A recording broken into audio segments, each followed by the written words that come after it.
Bonjour à tous et bienvenue. Aujourd'hui, on va corriger l'exercice numéro 8. Un mobile se déplace sur une trajectoire curviligne. À tout instant t, son abscisse curviligne est donnée par la loi S en fonction de t est égal à t cube plus 3t carré. S est donné en mètres et t en secondes. Première question, on nous demande de donner l'expression du module du vecteur vitesse. Deuxièmement, d'en déduire l'expression de la composante tangentielle at du vecteur accélération. Et enfin, troisièmement, si at est égal à 4 secondes, l'accélération du mobile est a égalant à 50 mètres par seconde carré, calculez le rayon de courbure de la trajectoire à cet instant. Commençons par la première question et donnons l'expression du vecteur vitesse. Alors, la vitesse en fonction de t, c'est quoi? C'est la variation de d de s, qui est fonction de t, par rapport au temps. Donc, je vais écrire ici, c'est d sur dt, de quoi? De l'expression s en fonction de t. Cette expression-là, je l'ai dans l'énoncé. Alors, s est égal à t cube plus 3t carré. Donc, je vais dériver chaque terme. Alors, t cube va donner 3 fois t carré. Et 3t carré va donner, donc ça va être 3 fois 2. Donc, c'est 6 fois t. Donc, je vais écrire ici, la vitesse en fonction du temps est égale à 3 fois t carré plus 6t. Et l'unité de la vitesse, ça va être des mètres par seconde. Passons à la deuxième question.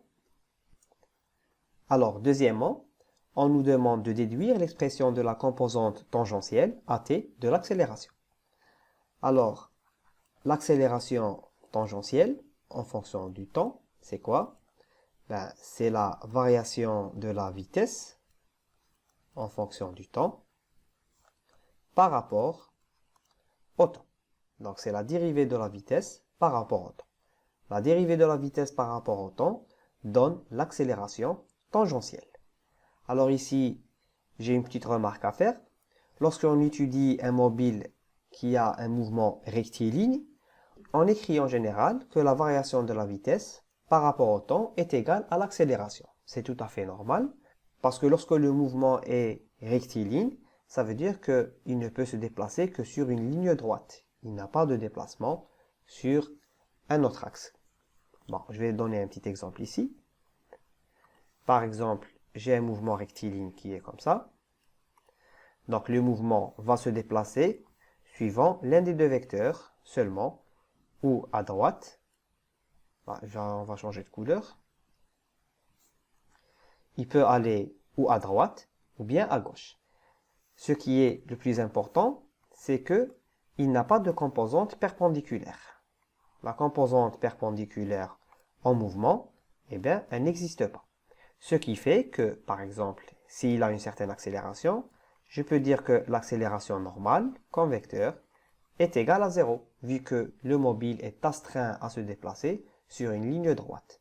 Donc, ce qui est en rouge ne peut représenter que l'accélération, et cette accélération, c'est l'accélération tangentielle. Donc, en fin de compte, c'est l'accélération comme vecteur qui est égale à l'accélération tangentielle, parce que l'accélération normale est égale à 0. Le vecteur accélération normale pour un mouvement rectiligne est égal à 0, ce qui fait que l'accélération est égale à l'accélération tangentielle. Donc ça, c'est une petite parenthèse pour un mouvement rectiligne. Donc ça, c'était la parenthèse pour un mouvement rectiligne. On continue l'exercice. Donc notre mouvement ici n'est pas rectiligne, mais il est bien curviligne, comme énoncé plus haut.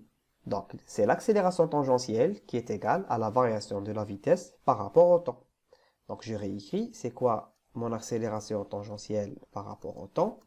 Donc c'est la variation par rapport au temps de quoi? De l'expression de la vitesse, qui est déterminée, elle est égale à 3t carré plus 6t. Donc, je vais dériver ces termes-là et je vais obtenir l'expression de l'accélération tangentielle en fonction du temps. Donc, la dérivée de t carré va donner 2 multiplié par 3. Je vais obtenir 6t. Et la dérivée de 6t va donner simplement 6. Donc, voici l'expression de l'accélération tangentielle qui est égale à 6t plus 6. Et comme unité, on aura des mètres par seconde au carré. Passons maintenant à la troisième question. Si AT est égal à 4 secondes, l'accélération du mobile est égale à 50 mètres par seconde carré. Calculez le rayon de courbure de la trajectoire à cet instant. Pour répondre à la troisième question, on rappelle que l'accélération normale, en fonction du temps, est égale à la vitesse au carré divisé par le rayon de courbure. Donc, on peut déterminer facilement le rayon de courbure. Son expression est donnée par la vitesse au carré, en fonction du temps, divisé par la valeur de l'accélération normale. Donc, pour t est égal à 4 secondes, on va écrire que ρ à 4 secondes est égal à la vitesse à 4 secondes au carré, divisé par la valeur de l'accélération normale pour 4 secondes. Alors, qu'est-ce qu'on a? L'expression de l'accélération, c'est l'accélération tangentielle, sa composante tangentielle, fois le vecteur unitaire tangentiel, plus sa composante normale, fois le vecteur unitaire normal. Alors, on va mettre les deux termes de l'équation à gauche et à droite au carré. Donc, à gauche, je vais obtenir l'accélération au carré. Et à droite, on va obtenir que AT au carré plus AN au carré plus 2 fois AT AN fois le vecteur unitaire UT, produit scalaire, le vecteur unitaire UN. Alors ici, si UT, par exemple, est dans ce sens, alors on va avoir UN dans ce sens. Et ils ont un angle de 90 degrés entre eux. Alors les deux vecteurs, UT, produit scalaire UN, vu qu'ils sont perpendiculaires l'un à l'autre, donc c'est égal à 0. Donc toute cette partie-là va disparaître. C'est pour ça que lorsqu'on écrit qu'un vecteur A est égal par exemple à AT, UT plus AN, UN, on peut passer directement à A carré qui est égal à AT carré plus AN carré. Donc c'est directement son carré qui est égal au carré de ses composantes. Alors, on continue. Donc l'accélération au carré est égale à l'accélération tangentielle au carré plus l'accélération normale au carré. Ce qui veut dire que l'accélération normale au carré, pour t est égal à 4 secondes, ben, elle est égale à la valeur de l'accélération à t est égale à 4 secondes au carré, moins la valeur de l'accélération tangentielle pour t est égal à 4 secondes au carré.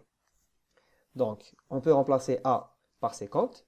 Elle a été donnée dans l'exercice. Alors, on sait que pour t est égal à 4 secondes, on a a qui est égal à 50 mètres par seconde au carré. Maintenant, il faut déterminer la valeur de l'accélération tangentielle pour t est égal à 4 secondes. Alors on remonte et on cherche l'expression de l'accélération tangentielle. Elle est là. Donc l'accélération tangentielle en fonction du temps est égale à 6 fois t plus 6 mètres par seconde carré. Donc je vais remplacer t par 4. Donc c'est 6 fois 4 plus 6 au carré. J'obtiens 50 au carré moins 30 au carré. Donc l'accélération normale au carré pour t est égal à 4 secondes est égale à 1600. Ce qui veut dire que l'accélération normale pour t est égale à 4 secondes est égale à 40 mètres par seconde au carré. Donc voici la valeur de l'accélération normale. Alors, pour déterminer maintenant la valeur de la vitesse, alors on l'a dit, pour déterminer ρ, le rayon de courbure, il faut déterminer la vitesse à t est égale à 4 et l'accélération normale à t est égale à 4. Donc, pour l'accélération, c'est bon. On passe maintenant à la vitesse. On connaît l'expression de la vitesse en fonction du temps. Elle est égale à 3t carré plus 6t. Donc, pour t est égal à 4 secondes, on va simplement remplacer t par 4. Donc, la vitesse pour t est égale à 4 secondes est égale à 3 fois 4 au carré plus 6 fois 4. La vitesse pour t est égale à 4 secondes est égale à 72 mètres par seconde. On peut revenir et écrire l'expression du rayon de courbure pour t est égal à 4 secondes, donc ρ de 4, qui est égal à v de 4 au carré divisé par an, l'accélération normale pour t est égal à 4 secondes, et je remplace les deux expressions par leur valeur. Donc j'ai 72 au carré divisé par 40. Et le rayon de courbure, pour t est égal à 4 secondes, est égal à 129,6 mètres. Voilà, c'est la fin de cet exercice. On a pu répondre à toutes les questions. Je vous remercie de l'avoir suivi. J'espère qu'il vous a été bénéfique. À une prochaine fois.